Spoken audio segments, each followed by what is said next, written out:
تم سب بچے بیٹھے ہو، والدین کو اپنی جنت بنا لو، ماں باپ کو اپنی جنت بنا لو، ان کی دعا لے لو۔ میرے نبی نے فرمایا کاش میری ماں زندہ ہوتی۔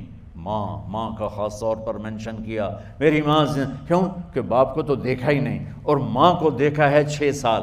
میری ماں زندہ ہوتی اور میں عشاء کی نماز کے مصلی پہ کھڑا ہوتا اور میرے گھر سے میری ماں کہتی محمد، تو میں ماں کے لیے نماز توڑ دیتا۔ میرا نبی کہہ رہا ہے۔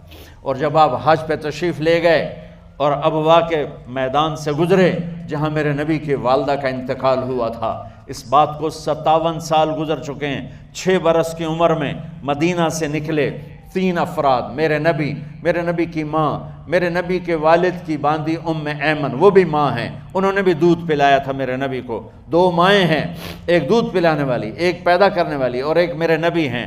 جب ابوا کے پہاڑوں میں پہنچے تو اچانک ہارٹ اٹیک سے حضرت آمنہ 25 سال کی عمر میں انتقال فرما گئیں، اور میرے نبی نے اتنا اس کا غم لیا۔ 6 سال کا بچہ، میں سن 2000 میں وہاں گیا تھا، میرے آنسوں نہیں رکنے کو آ رہے تھے کہ کہاں میرے نبی کی ماں کو اللہ نے اٹھایا، نہ کوئی آسرا، نہ کوئی سہارا، نہ کوئی رشتہ، نہ کوئی جھولی، نہ کوئی چھاؤں، ایسے تنہا یتیم کر دی۔ جب ان کو پتھروں میں دبا کے نیچے اترے، ام ایمن کو سے ہاتھ چھڑا کر بھاگے اور اوپر پہاڑی پہ چڑھ گئے۔ جب ام ایمن پیچھے گئیں تو ام ایمن نے کیا دیکھا کہ ابوا کے پہاڑ بھی رو رہے ہوں گے، آپ ماں کی قبر کو چمٹ کے ایسے اوپر لیٹے ہوئے تھے، قبر کو پکڑا ہوا تھا، اوپر لیٹے ہوئے تھے۔ جب ام ایمن قریب آئیں تو سنا آپ کہہ رہے تھے اماں جی، آپ کو تو پتہ تھا آپ کے سوا میرا کوئی نہ تھا، آپ مجھے چھوڑ کے کہاں چلی گئی، کیوں چلی گئی؟ 6 سال کا بچہ پہلی موت دیکھ رہا ہے تو ان کو سمجھ میں نہیں آ رہا کہ میری ماں کے ساتھ ہوا کیا ہے۔ ام ایمن نے اٹھانا چاہا، آپ نے اٹھنے سے انکار کر دی۔ اس صدمے کو سینے میں لیے ہوئے 57 سال کے بعد، 7ویں دن بندہ رو نہیں سکتا، رونا ہی چاہے تو رونا نہیں آمدا، 57 سال کے بعد آپ اس وادی سے گزرے، اپنے اونٹنی کو ماں کی قبر کی طرف موڑ دیا، اور ان پلرز کو 3 گنا کرو تو وہ پہاڑ بنتا ہے، چھوٹی پہاڑی تھی۔ اونٹنی کو نیچے بٹھایا، اوپر پہاڑ پر گئے، اور یہ مجھے دیکھو، یوں آپ نے گھٹنے کھڑے کیے ماں کی قبر کے سرانے، اور یہ ہاتھ یہاں رکھے، اور پھر سر دیا اپنے گھٹنوں میں یوں، پھر رونا شروع کیا۔ اتنا روئے، اپریل کا مہینہ تھا، دھوپ سر پہ پڑ رہی تھی، ہم تو ٹھنڈی دھوپ میں بیٹھے ہیں، شدید دھوپ میں بیٹھے تھے، اور اس کنڈیشن میں یہ بچوں کا سٹائل ہوتا ہے، جب لمبا رونا ہو تو وہ یوں بیٹھتے ہیں سر اندر دے کر۔ اتنا روئے کہ آپ کی داڑھی ساری آنسوں سے بھر گئی، سینہ تر ہو گیا، احرام تر ہو گیا، اور کئی گھنٹے بیٹھ کے روتے رہے۔ 2 جہان کے سردار ہو کر تمنا کر رہے ہیں کاش اماں تو زندہ ہوتی، تو مجھے کہتی محمد میں تیرے لیے نماز توڑ دیتا۔ اور میرے نبی نے، یہ بچیاں غور سے سنو، میرے نبی سے پوچھا گیا یا رسول اللہ قیامت کب آئے گی؟ آپ نے فرمایا یہ تو اللہ کو پتہ ہے۔ نے کہا یا رسول اللہ کوئی نشانی بتا دیں؟ تو آپ نے فرمایا جب بچیاں ماؤں کو ذلیل کریں گی تو قیامت آ جائے۔ جب بیٹیاں ماؤں کے ساتھ بدتمیزی کریں گی اور ماؤں کو ذلیل کریں گی تو قیامت آ جائے گی۔ ایک ماں بیٹی کو میں بھول نہیں سکتا، ماں کے موٹے موٹے آنسو گر رہے تھے، اور بیٹی ماں سے کہہ رہی تھی بھوک نہیں، ہماری اپنی پنجابی زبان، بھوک نہیں، اوئے ہوئے ہوئے ہوئے، یہ تو ہم نوکر کو کہتے ہوئے ڈرتے ہیں، وہ ماں سے کہہ رہی تھی بھوک نہیں، یعنی بکواس نہ کر، روا کے چپ، صرف آنسو اس کے گر رہے تھے ایسا۔ شاید وہ یاد کر رہی تھی کہ 9 مہینے کیسے اس کو میں نے پیٹ میں پالا، جنتے ہوئے کتنی تکلیفوں سے گزری، اور اس کو دودھ پلاتے ہوئے کتنی راتیں میں نے کاٹ کاٹ کے گزاریں، اور اس کے پیشاب دھوتے ہوئے کتنی دفعہ میں سردی میں ٹھٹھری، اور آج جو مجھے کہہ رہی ہے بھوک نہیں۔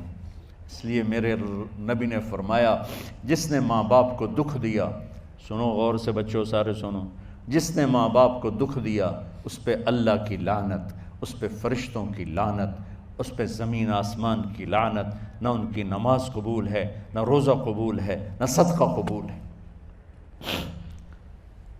میرے نبی کی زندگی کا دوسرا روپ حقوق العباد، نماز حقوق اللہ میں آ جاتی ہے، میں حقوق العباد کی تھوڑی سی وضاحت کر رہا ہوں۔ ماں باپ زندہ ہیں تو دعا لے لو۔ والدین سے کہتا ہوں بچوں کو عزت دو، جہاں اولاد ماں باپ کے حقوق ہیں وہاں اولاد کے حقوق ہیں، اولاد کو عزت دو، اولاد کو عزت دو، اولاد کو عزت دو۔ بہت سی اولاد کی نافرمانی کا ذریعہ ماں باپ بن رہے ہیں، سختی کر کے، زبردستی کر کے اور ٹھونس کر چیزیں نوکروں کی طرح سلوک کر کے۔ میرے نبی کے گھر میں جب بیٹی فاطمہ ملنے کے لیے آتی تھیں تو میرے نبی بیٹھے نہیں رہتے تھے، یا اب چیئر پہ بیٹھے ہوئے بی بی فاطمہ آ گئی، اب زمین پہ بیٹھے ہوئے ہیں بیٹی آ گئی، اب چارپائی پہ لیٹے ہوئے ہیں بیٹی آ گئی۔ میرے نبی کیا کرتے تھے؟ کھڑے ہو جاتے تھے، کھڑے ہو جاتے، ایک دم کھڑے ہو جاتے تھے، اور پھر کھڑے نہیں رہتے تھے، تیزی سے آگے بڑھتے تھے اور حضرت فاطمہ کا ہاتھ پکڑ لیتے تھے۔ یہ والدین غور سے سنو، حضرت فاطمہ کا ہاتھ پکڑ لیتے تھے اور ہاتھ پکڑ کے مجھے دیکھو یوں بوسہ لیتے تھے، بیٹی کا بوسہ لیتے تھے، پھر ہاتھ چھوڑتے نہیں تھے، ہاتھ پکڑے پکڑے لاتے لاتے لاتے ان کو چارپائی پر پہلے بٹھاتے تھے پھر خود بیٹھتے تھے۔ یہ باپ اور رسول ہو کر بیٹی کو یہ عزت دیتے تھے۔ پھر وہ جنت کی عورتوں کی سردار بنی، پھر وہ جنت کے سرداروں کی ماں بنی، پھر وہ اللہ کے شیر کی زوجہ بنی۔ تو والدین سے کہتا ہوں کہ اپنے بچوں کو عزت دو، عزت دو، عزت دو، عزت دو۔ پھر آپ سے زندگی کے بڑے فیصلے ہیں شادی۔ اب لوگ اکٹھے پڑھتے ہو لڑکے لڑکیاں، اپنی شادی کے فیصلے خود نہ کرو، اپنے ماں باپ کے حوالے کرو۔ اس میں شرافت بھی ہے، اس میں برکت بھی ہے، اس میں رحمت بھی ہے، اور اس میں والدین کی دعائیں بھی ہیں۔ کورٹ میرج کو ہوا نہ دو، boyfriend girlfriend culture ہمارا نہیں ہے۔ میرے نبی کے طریقے میں مرد اور عورت کا صرف نکاح سے تعلق ہے، اس کے علاوہ سب جہنم کی آگ ہے۔ اور والدین سے کہتا ہوں کہ اپنے بچوں سے پوچھ کے رشتے کرو، زبردستی مت کرو۔ میرا معاشرہ بہت سنگین قسم کے جرم کا شکار ہے، بچوں پہ مسلط کر دیتے ہیں، ایتھے ہی کرنی ہے، ایسے جٹائیں چی کرنی ہے، بٹائیں چی کرنی ہے، پتہ نہیں آئے کتوں ہیں جٹ بٹ۔ چلو تم ناراض نہ ہو، راجپوتائیں چی کرنی، میں راجپوت ہوں، میں اپنی قوم کو بھی رگڑ دیتا ہوں، راجپوتائیں چی کرنی، اگاں کرنی ہی کوئی نہیں۔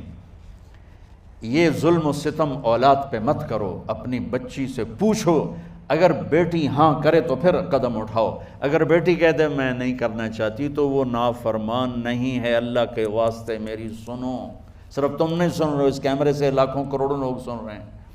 اگر بیٹا یوں کہہ دے کہ ابا میں نے یہاں شادی نہیں کرنی، میرا جی نہیں چاہتا ہے، تو وہ بیٹا نافرمان نہیں ہے، فرما بردار ہے، اس نے شریعت کا حق استعمال کیا ہے۔ اب ایسا ظلم مت کرو کہ نہیں اتھے ہی کرنی ہے، اتھے گھروں نکل جا۔ زندگی تم نے تو نہیں گزارنی، زندگی تو بچے نے گزارنی۔ میں قربان جاؤں، ایک حدیث سنو پہلے پھر اگلی بات سناتا ہوں۔ ما تزوجت وما زوجت الا بوحی من السماء نزل به جبریل۔ لوگو سنو، میں نے جہاں شادی کی، میں نے جہاں بیٹی کی شادی کی، پہلے آسمان سے جبریل فرشتہ اللہ کا حکم لے کر آیا، پھر میں نے قدم اٹھایا۔ سمجھ گئے میری یہ بات سمجھ گئے سارے؟ اب اگلی سنو۔ حضرت علی فاطمہ کا رشتہ لینے آ گئے اور جبریل ان سے پہلے آ گیا کہ یا رسول اللہ فاطمہ علی کے لیے ہے۔ باپ محمد مصطفیٰ جیسا ہے، رشتہ مانگنے والا علی جیسا ہے، اور بیٹی فاطمہ جیسی ہے۔ اور آپ پوچھتے ہیں علی کیسے آئے؟ وہ شرم کی وجہ سے کچھ کہہ نہ سکے، چپ۔ آپ کو تو پتہ تھا، آپ نے فرمایا فاطمہ کے رشتے کے لیے آئے ہو؟ کہا جی۔ تو جبریل تنال بیٹھا ہوا ہے کہ یا رسول اللہ اتھے ہی کرنا ہے، آپ نے ہاں نہیں کی، آپ نے کہا انشاءاللہ، اور یہ کہہ کر اٹھ گئے۔ انشاءاللہ نبی کا ہاں ہی ہوتا ہے، لیکن جبریل کے آنے کے باوجود اور اللہ کے کہنے کے باوجود میرے نبی کو بھی پتہ ہے کہ یہ رشتہ یہاں کاتب تقدیر نے لکھ دیا ہے، لیکن امت کو سبق سکھانے کے لیے آپ گھر تشریف لے گئے۔ بیٹی فاطمہ کہ جی یا رسول اللہ، کہا علی کا رشتہ آیا ہے، میں ہاں کر دوں؟ سبحان اللہ۔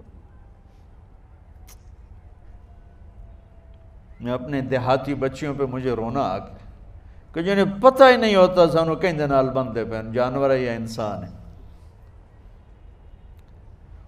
علی جیسا داماد، چلو علی کو چھوڑو، فاطمہ کو چھوڑو، جبریل آیا بیٹھا ہے، جبریل آیا بیٹھا ہے۔ اس کے بعد فاطمہ سے پوچھنے کی کیا بات؟ جبریل آ کر کہہ رہا یا رسول اللہ، اللہ کہہ رہا ہے فاطمہ علی کے لیے ہے اور علی فاطمہ کے لیے ہے، اور پھر آپ کہتے ہیں بیٹی فاطمہ ہاں کر دو۔ ہماری تو آج کی بیٹیاں انکار نہیں کرتی، چپ کر کے گاں ماش طرح بن چھڑ دین کلے نال۔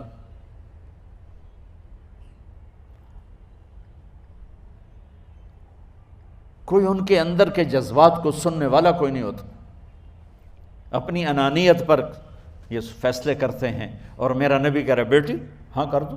سبحان اللہ۔ آپ کا کیا خیال ہے فاطمہ نے انکار کرنا تھا؟ یہ تو یہ بیٹیاں نہیں انکار کرتی تو فاطمہ نے کہاں کرنا تھا؟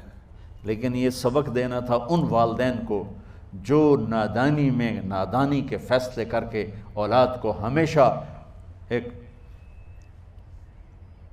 ٹھنڈی آگ میں دھکا دے دیتے ہیں۔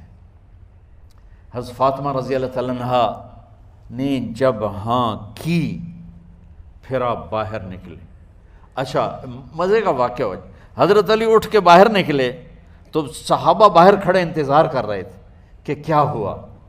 حضرت علی کو بھیجنے والے تھے عبد الرحمن بن عوف، پہلے ابو بکر گئے تو آپ نے انکار کر دیا، عمر گئے رشتہ مانگا، آپ نے انکار کر دیا۔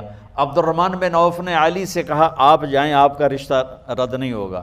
کہنے لگے میرا تو ذاتی گھر بھی کوئی نہیں، مجھے کہاں سے رشتہ ملے گا، میں تو بالکل غریب ہوں۔ کہا نہیں تم جاؤ۔ تو واپس آتے انہوں نے عبد الرحمن بن عوف پہ چڑھائی کر دی، ویکھیا ہے نا تو مینوں گلے آئی، انکار ہو گیا۔ تو صحابہ نے پوچھا کیا ہوا؟ کہا کچھ کہا ہی نہیں، چپ کر کے اٹھ گئے۔ تو عبد الرحمن بن عوف کہنے لگے کچھ بولے صحیح، کہ بس اتنا کہا انشاءاللہ کا تو مبارک ہو، نبی کا انشاءاللہ ہاں ہوتا ہے۔ کہا اچھا، تو اتنے میں آپ باہر تشریف لے۔ کہا علی، کہا جی، کہا لو بلاؤ، لوگوں کو بلاؤ۔ ساری مسجد بھر گئی، آپ کے ساری مسجد فل ہو گئی۔ آپ ممبر پہ کھڑے ہوئے علی کو سامنے بٹھایا، کہا لوگو یہ جبریل میرے پاس اللہ کا پیغام لائے ہیں کہ میں فاطمہ بنت محمد کا نکاح علی کے بن ابی طالب کے ساتھ کر دوں۔ پھر آپ نے خطبہ پڑھا اور کہا کہ علی، ہائے ہائے ہائے، میں نے فاطمہ بنت محمد کو 400 درہم مہر کے عوض تیرے نکاح میں دیا، تو نے قبول کیا؟ حضرت علی نے زور سے نعرہ لگایا میں نے قبول کیا، اور سجدے میں چلے گئے، اللہ کا شکر کا سجدہ ادا کیا۔ پھر میرے نبی نے وہیں سارے مجمع کو شہد کا شربت پلایا اور تازہ کھجوریں کھلائیں، اور پھر جب رخصتی ہوئی تو آپ نے حضرت علی سے فرمایا کہ آپ آ کے لے جاؤ۔ پھر آپ نے حضرت ام سلمہ، حضرت حفصہ اور جناب حضرت عائشہ رضی اللہ تعالیٰ عنہ، ان تینوں کو بلا کر فرمایا تمہیں پتہ ہے نا مجھے فاطمہ سے کتنا پیار ہے، تو تم فاطمہ کو دلہن بناؤ، اس کی تیاری کرواؤ، اسے دلہن بناؤ۔ تو ان تینوں نے حضرت فاطمہ کو دلہن بنایا۔ پھر آپ نے حضرت علی کو پیغام بھجوایا، وہ تشریف لائے، اپنی اونٹنی لے کر آئے، حضرت عقیل ساتھ ہے، سلمان فارسی ساتھ ہے، اور دروازے پر اونٹنی بٹھائی، آپ علی کو اندر لے گئے اور یوں فاطمہ کا ہاتھ پکڑ کے علی کے ہاتھ میں دے کر فرمایا علی تمہیں نبی کی بیٹی مبارک۔